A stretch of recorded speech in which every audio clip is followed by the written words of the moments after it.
They felt the need that they should tell the Christian community that Kirk Franklin was not being very godly. What are you measuring with, fam? Like, what does your ruler even look like? Like, you don't really know much about Jesus. You don't know what fellowship looks like. You don't even know what praise looks like. But then you come into the church and you see somebody like Kirk Franklin, and you have like an epiphany moment to where you're like, this isn't godly. How could you dance like this in front of people? You know, saying that you're celebrating the Lord and you're dancing like that. Just because we're used to a certain type of music in the church doesn't mean that someone can't make a song or a sound that glorifies or gives the Lord praise.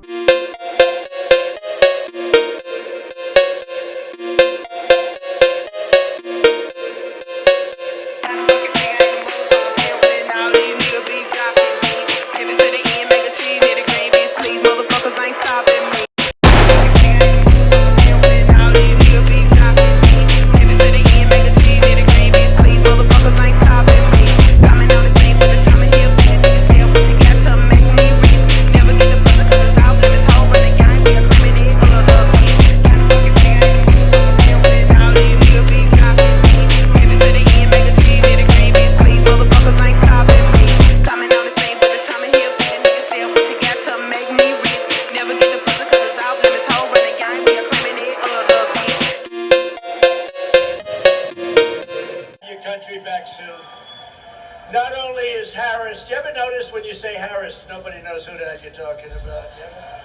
No, nobody has any idea. Harris. Hey, where's Harris? They know Kamala. They know Kambabla. That was the nickname I used for a while, but I don't use it anymore because everyone thought I was just mispronouncing her name. I wasn't. Kambabla. Dr. Ruth Ollison and CEO Todd Smith did a small reaction to gospel artist Kirk Franklin, who was criticized by fans for on-stage performance behavior. Welcome to CozyCorner TV. My name is Q, your host, and today we on the corner. We talking about Kirk Franklin being criticized for his gyrating on stage. Okay, so here's the thing. Y'all comment below if y'all agree with this or not. But like, I like playing on words. So a little bit of a wordsmith, right? And like, I don't like the word gyrating. Like, I hate when people use the word gyrating. I just think that if you're the type of person that's read the dictionary or thesaurus or any book of that matter that goes in that category, that you can have words that you really, really like, and you can have words that you don't like so much. And I just don't care for gyrating. I never have. It's giving moldy jello. That's just what I feel like. Another word I've never liked is fellatio. It ain't right. It ain't right. But aside from my word tangent, we on the corner today reacting to Kirk Franklin, you know, quote unquote, what people are saying, him bumping and grinding on stage. So yeah, let's get into it. They had some words for Mr. Franklin and how he was dancing, and some of the fans don't like it and all that other good stuff. So let's see what they talking about.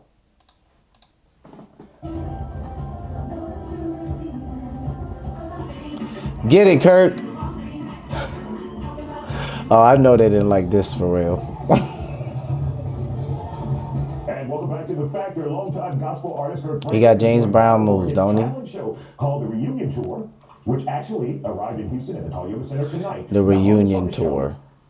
Yeah, help me with this, Sonora. This thing is flowing. Ain't never the devil trying to block their blessings tonight. With some fans saying Franklin's behavior makes a mockery of the Christian faith, although Franklin has a reputation of being a more anti-gospel. So some fans are saying that Kirk Franklin's behavior makes a mockery of the Christian faith. Artists and bringing into the flock those who would not ordinarily be there. But some say he's not praising God in these performances. We're talking about this tonight with our guest, Pastor. They said he has a reputation of bringing those into the flock who currently are not there. But some are complaining about his dancing and that it's not godly. And journalist Dr. Ruth Ollison and CEO of Regal Media, Todd Smith. Now, I saw you hit bobbing. Now, I just want to say this for maybe a couple of you out there who aren't familiar with Kirk Franklin. This is not anything new about him. I'm not going to say I'm not sure why it made headlines. I guess I can kind of guess why it made headlines. But this is literally nothing new about Kirk Franklin. You can literally find videos of him 10, 15 years ago when he's dancing. Like, he's kind of always been like that. So I was just wondering if these fans, maybe because it's, you know, it's people that might not be very familiar with Christianity, but because it's Kirk Franklin, or maybe because of the kind of setting, they're attracted to it. And when they go to it, they know nothing about God. Shots fired. But besides that, they know nothing about God, but they see him. And I guess because the way he's dancing, they're like, this isn't godly, as if they have something to measure that by. But I digress. Let's see what they're going to say. I'm a fan of Kirk, and anybody who knows Kirk and has seen him live, he's an energetic brother. When I say energetic, I mean jumping on things. He actually jumped on a platform behind me when I was filming one of his shows. I was filming the choir, and if I would turn quickly, I would knock him down. But that's his thing. He does have a history of getting people into the church who are in it. And that's key. Getting people into the church. He was one of the first people that Right. He has a history getting people into the church who aren't in it. I never saw a gospel video being played on MTV. And the gentleman says that Kirk Franklin is the first person that he ever saw have a gospel song on BET. So he's saying, like, this is one of the first people that I've ever seen. He even said it at the beginning of him speaking. He said, you know, he's known for that, like jumping on things and kind of like getting the crowd hyped. So again, like I said, this is not something that's new for Kirk Franklin at all. So you have a lot of secular people being exposed to the gospel. He's wearing that pink suit, though. But he always has that message in the music. But that might get lost in translation when people are A lot of secular people are being exposed to the gospel, but he always has that message in the music. This is what the gentleman, I believe his name is Todd Smith, is saying about Kirk It's like Franklin. if you're bringing people into the church. it's always a double-edged sword because you want to bring people in the church, but you don't want to give them bad examples. Also, you know, visual. See, he said it too. Watching it, it's always difficult when people are watching you gyrate on the stage. It's like, come on, Mr. Todd, don't use that nasty word. I don't like that word. It's giving moldy jello, sir. I do not like that word. But he says it's always a double-edged sword because you want to bring people into the church, but you want to be careful of the example that you're setting. Again, let me be clear. I don't think Kirk Franklin is actually doing anything wrong in this video. Now, I get it. If preference is a problem, I can understand that part. But, you know, he's dancing. He's feeling it. This is literally normal Kirk Franklin. But again, you know, they're talking about examples that you want to make for people who are not a part of the church. Like I said before, not like they have a measuring stick, but, you know, again, I digress. Something as well as the audio. You hear the word, you hear the gospel. The gospel means the good news. This term about Christ dying on the cross, being resurrected. But you also want to be good examples because I hear a lot of people outside the church say, I don't want to go to church because pastor and the members don't live up to the example of Christ, so why should I follow them? So you have to walk that. Right, so he's saying that, you know, you want to give the gospel, and seeing and hearing are two different things. And, you know, if people see a bad example on stage, that's going to be hard for them, you know. But he says that he hears a lot of people outside of the church say, well, I don't want to go to the church because those people in the church don't act like Jesus.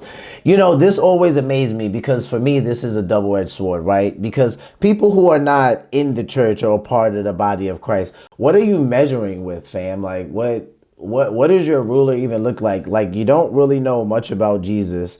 You don't know what fellowship looks like. You don't even know what praise looks like. But then you come into the church and you see somebody like Kirk Franklin, and you have like an epiphany moment to where you're like, this isn't godly. And it's just kind of like, you know, I understand that. But then again, it's another side of it, which is the praise side. And just because you see someone dancing in church doesn't mean that they're setting a bad example. There were plenty of people who danced for God in the Bible. As a matter of fact, that was a very normal way of praise.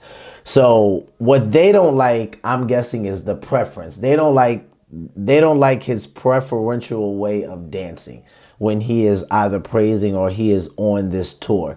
So when this gentleman, Todd Smith, says, you know, a lot of people outside of the church don't want to go to the church because they don't act like Jesus. Just because someone isn't in the church doesn't mean they don't know Jesus. So that's why I said this is kind of a double-edged sword. You know, sometimes as Christians, we make the mistake of thinking that the only way a person is going to find Jesus is in the church. And that's simply not the truth.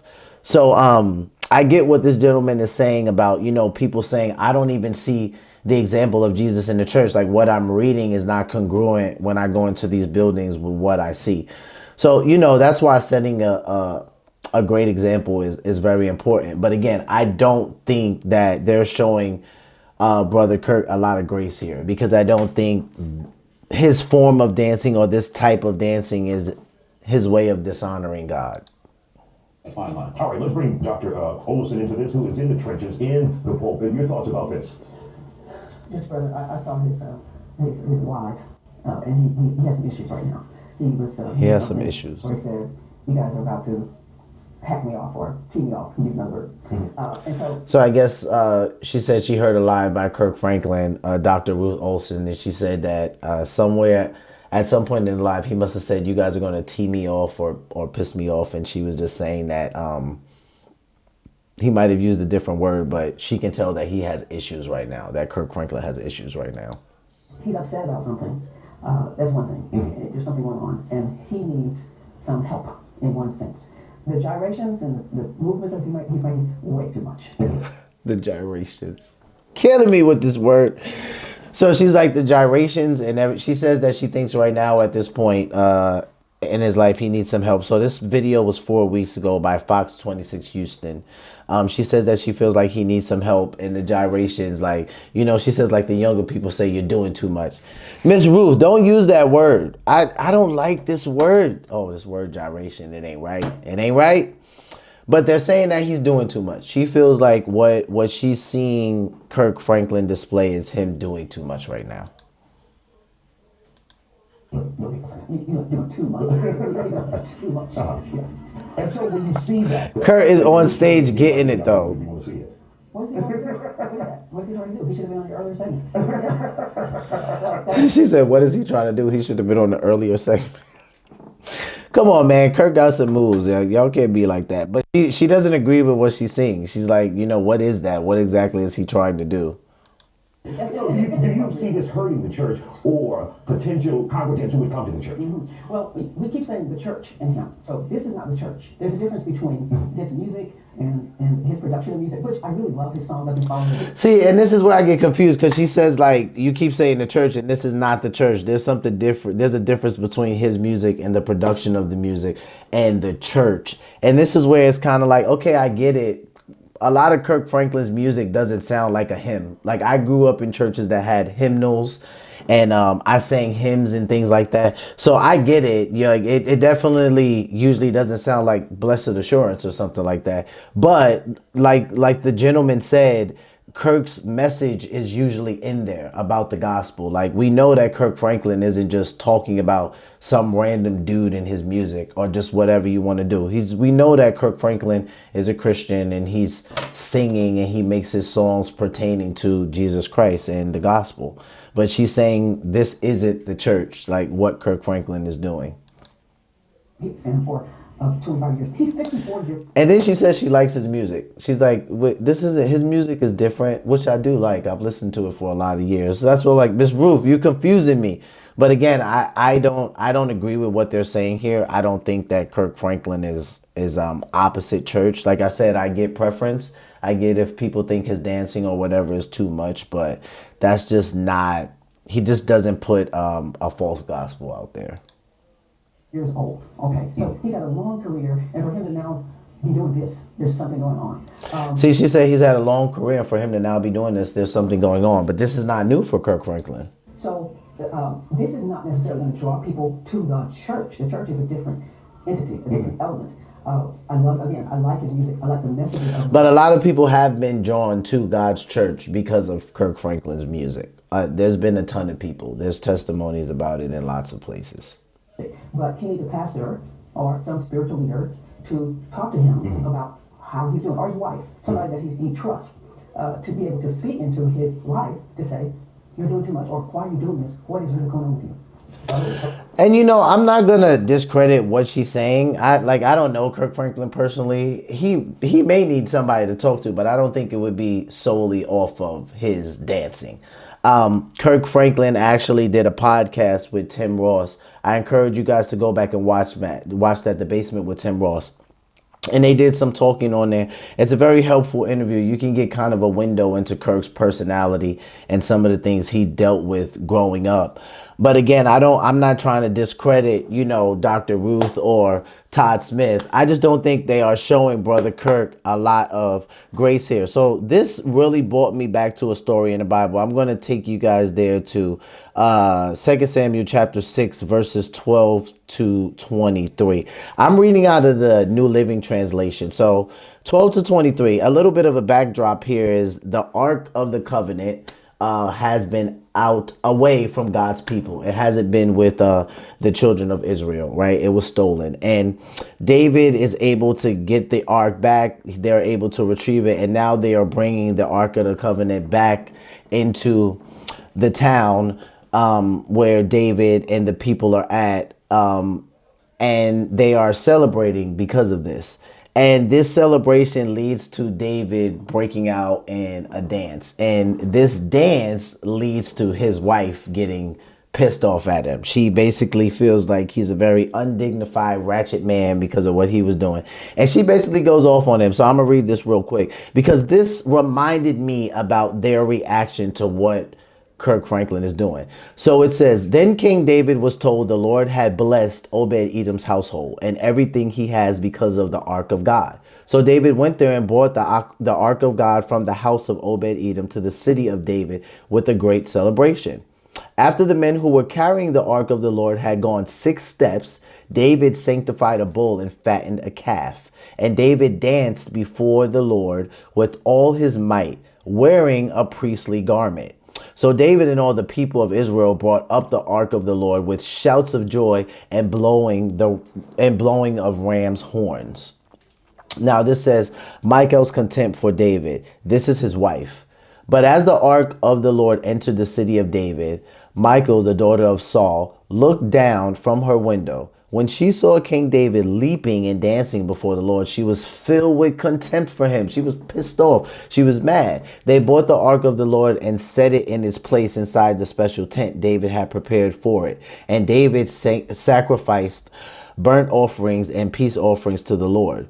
When he had finished his sacrifices, David blessed the people in the name of the Lord of heaven's armies. Then he gave to every Israelite man and woman in the crowd a loaf of bread and cake of dates and a cake of raisins. Then all the people returned to their homes. When David returned to his home to bless his own family, Michal, the daughter of Saul, came out to meet him. She said in disgust. So she was not happy about his dancing. Remember, it says that she saw him from her window and she looked at him with contempt. So she said in disgust, how distinguished the king of Israel looked today, shamelessly exposing himself to the servant girls like any vulgar person might do. So she says to David, like, oh, you had fun today. Like you were out there, getting it, showing off, dancing, doing all this stuff in front of all these girls. And you was acting like any vulgar man would do. Like you have no, pride about yourself. Like, you have no, you have nothing about yourself that makes you feel like you should be more of a calm person. You were just out there acting vulgar.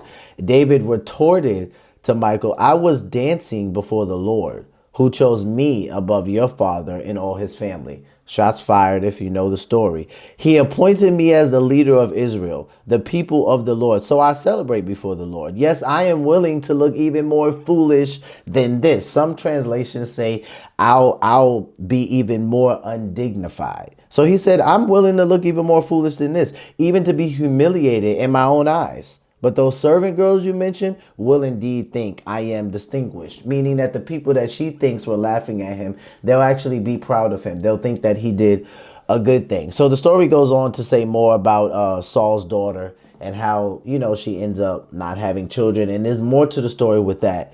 But just the fact of how David's wife acted because of his dancing and how she treated, she was so angry with him because how could you dance like this in front of people, saying that you're celebrating the Lord and you're dancing like that. Depending on what translation you read, it talks about that because David was dancing so recklessly, as the text says, with all his might, that he revealed himself. So they could probably see some parts of his private area area as he was dancing. And it says that most theologians believe that that's part of the reason why David's wife was so upset, because he exposed himself and other people were able to see him.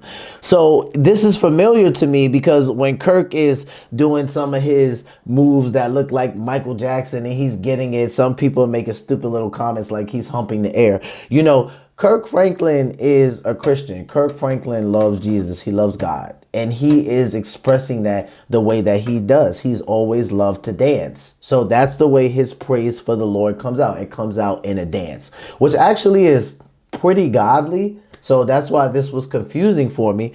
But, you know, sometimes people want something to talk about. Sometimes some people are so outraged or offended by what someone's doing, it can make headlines. And this is really just nothing new for Kirk. You know, for those of you that are not familiar with the church or have not become followers of Jesus, one, I encourage you to do so, because Jesus is awesome.